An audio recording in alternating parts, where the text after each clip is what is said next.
안녕하세요. 썰스타그램입니다. 오늘의 사연 시작해 볼게요.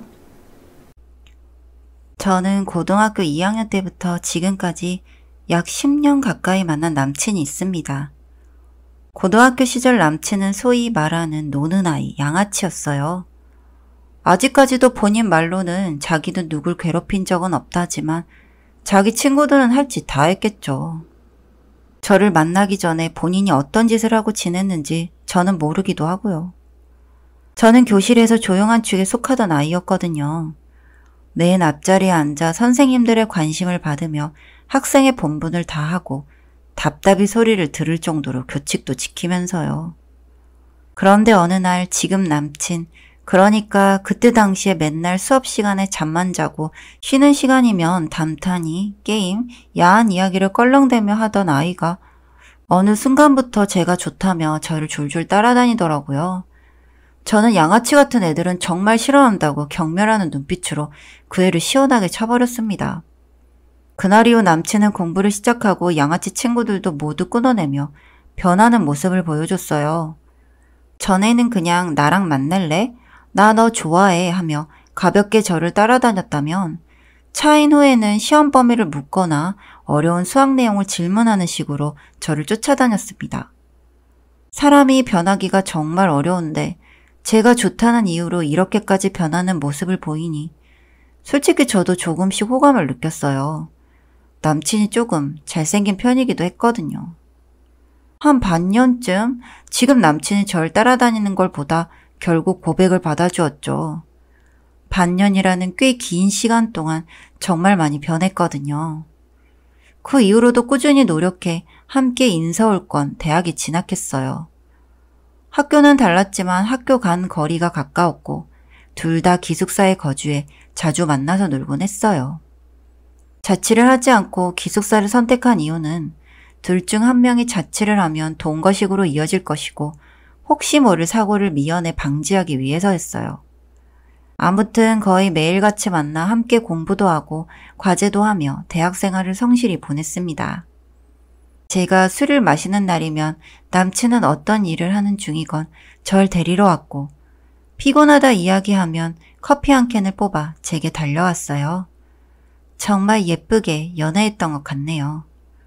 그리고 남친은 국방의 의무를 다하기 위해 군대를 갔고 저는 남친의 군대 2년을 기다리는 동안 휴학해 알바나 자격증 등을 따며 시간을 보냈습니다.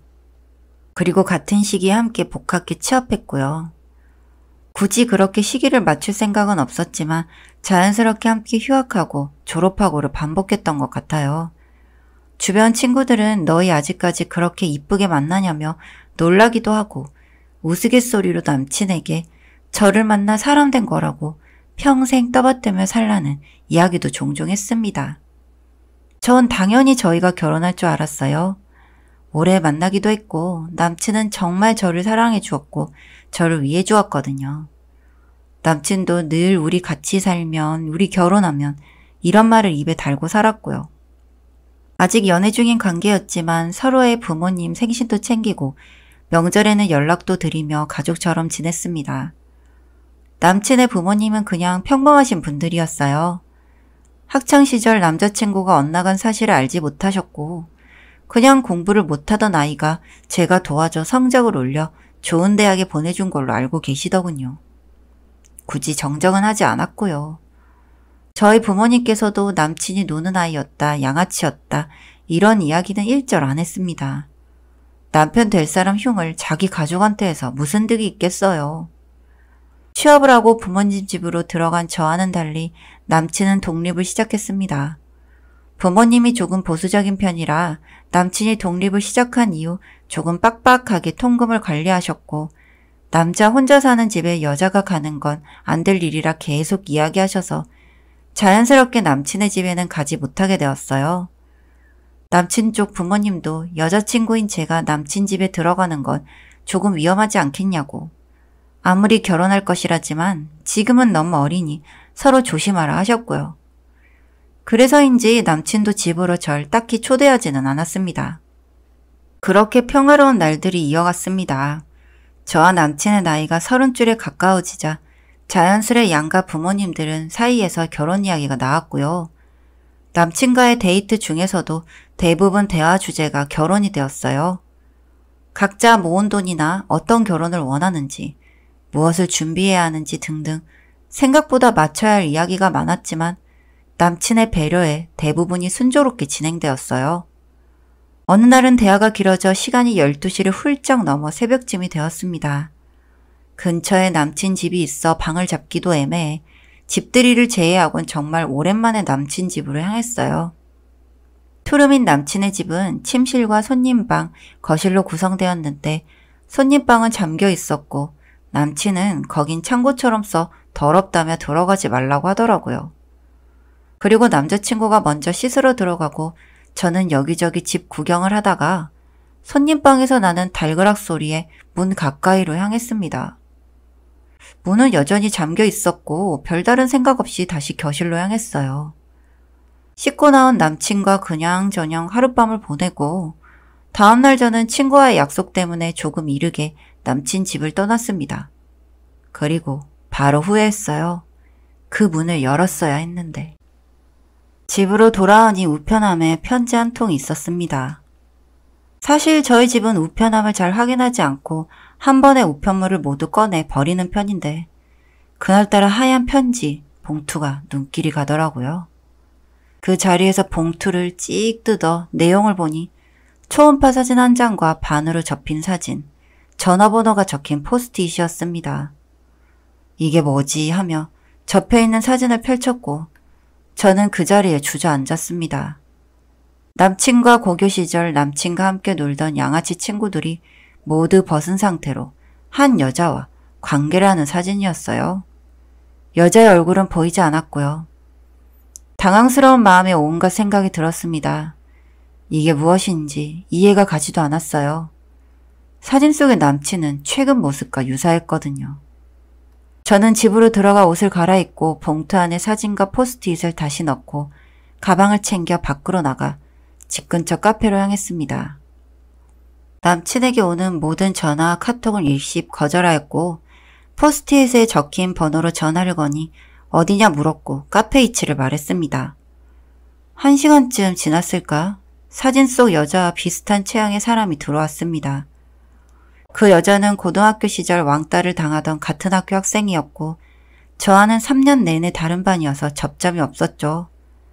사실 공부만 했기에 학교 소문에는 눈과 귀가 어두웠습니다.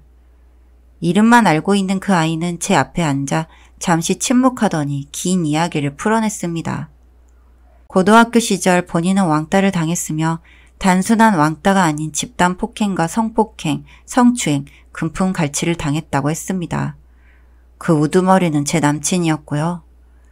체육관 창고, 보건실, 남자 화장실, 수업이 끝난 교실에서 무분별한 성폭행을 당했고 남자아이들 사이에서 걸레라 불리며 여기저기를 끌려다녔다고 합니다.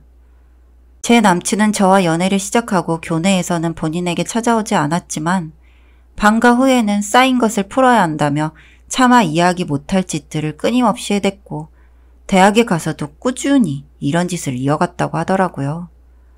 본인도 이 일을 말하기 쪽팔리고 그냥 죽어버릴까 다 포기할까 고민했다고 합니다. 심지어 모든 관계에 피임 도구를 착용했고 그 무리의 자취방을 돌려가며 장소를 사용했기에 본인이 생각하기엔 증거도 없었다고 해요. 그러던 어느 날 남친과의 관계 중 사용한 피임기구가 찢어졌고 임신이 되었다고 합니다. 그래서 이걸 증거로 고소를 할 것이라 하더군요. 사진은 모두 폴라로이드만 찍고 업로드하지 않고 바로 태우는데 몰래 나오며 한 장을 가져와 제게 건넨 것이라고 했고요. 어젯밤 달그락 소리도 본인의 소리였다고 했습니다.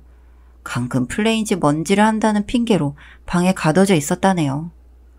경찰에 신고를 하고 소송을 할 것인데 관련도 없는 제가 엮일까 미리 이야기를 한 거라며 그런 쓰레기는 미리 버리라고 본인은 이미 여자로서의 인생이 끝났으니 저는 좋은 사람을 만나 행복하라고 하더라고요. 그렇게 괴롭힘을 당하고도 남을 생각하는 착한 사람을 그렇게까지 심하게 괴롭힌 남친과 그 무리를 용서할 수가 없었습니다. 저와 결혼을 이야기하며 순수하게 웃던 그 사람이 뒤에서 친구들과 그런 짓을 했다는 게 믿기지 않았습니다. 배신감에 손이 벌벌 떨렸어요. 고등학교 때부터 거의 10년 정도의 시간 동안 저를 속여왔다는 게 말이나 되나요? 그것도 제 비위를 맞춰가며 굳이 노력을 하면서요? 저는 그 길로 남친의 집으로 찾아가 남친의 뺨을 후려친 뒤 초음파 사진과 관계 사진을 던졌습니다. 남친은 아니 그 새끼는 바닥에 던져진 사진을 주워들며 이거 어디서 났냐고 그냥 만난 거냐고 눈을 뒤집고 화를 내더군요. 사람이 변할 수도 있구나 싶었습니다. 정말 변한 줄 알았어요. 한결같이 보이던 그 모습에 정말 사람이 변한 것이라 생각했는데 아니었어요. 그냥 그런 척 했던 거였어요. 화를 낸 이후 나온 말은 더 가관이었습니다. 저와의 관계 동영상도 하나도 빠짐없이 찍어뒀으니 인생 말아먹기 싫으면 조용히 결혼하자고 이야기하더군요. 저는 그 자리에서 바로 경찰에 전화해 협박을 당하고 있다며 집 주소를 불렀습니다. 그 새끼는 제 휴대폰을 던져 부쉈고 저를 발로 차고 주먹질을 하더라고요. 발길질과 주먹질은 아프지도 않았습니다. 아니 고통을 느낄 수도 없었어요. 학창시절부터 대학시절, 사회초년생의 그 모든 과정을 함께한 사람의 실태를 두 눈으로 겪고 몸으로 받으니 육체의 고통은 느껴지지도 않았습니다. 곧이어 경찰이 도착하고 저를 폭행하고 있는 그 새끼를 끌고 제게서 떨어뜨려 바로 연예계 갔습니다. 실시간으로 폭행을 하던 장면을 보였으니 오히려 진행이 빨랐네요. 저는 질술서를 작성하려 경찰서로 향했고 그 새끼는 유치장에 박혀 제게 눈을 부라리며 죽기 싫으면 적당히 하는 게 좋을 거라 낮게 이야기했습니다. 저는 코웃음을 치며 피해를 당했던 그 동창에게 우선 전화를 했고 들은 내용과 전남친이 이야기했던 내용 모두를 작성했습니다. 그리고 그 동창이 경찰서로 들어와 모든 내용을 진술했고요. 진술서 작성은 한 번으로 충분할 줄 알았는데 꽤 경찰서를 자주 들러가야 했습니다. 증언과 진술을 몇 번 반복하고 꽤 귀찮은 과정을 거쳐 제가 할 일은 끝이 났습니다. 하지만 동창이었던 그 친구는 더 번거로운 과정을 겪어야 했고요. 다행인 건진 모르겠지만 저와 한 관계 영상은 전남친의 노트북에 모두 저장되어 있었고 손님방이라 불리는 곳에는 각도별로 카메라가 있었습니다. 그 영상들 모두 USB에 보관되어 있었고요. 넘치는 증거에 굳이 찾아볼 것도 없었네요.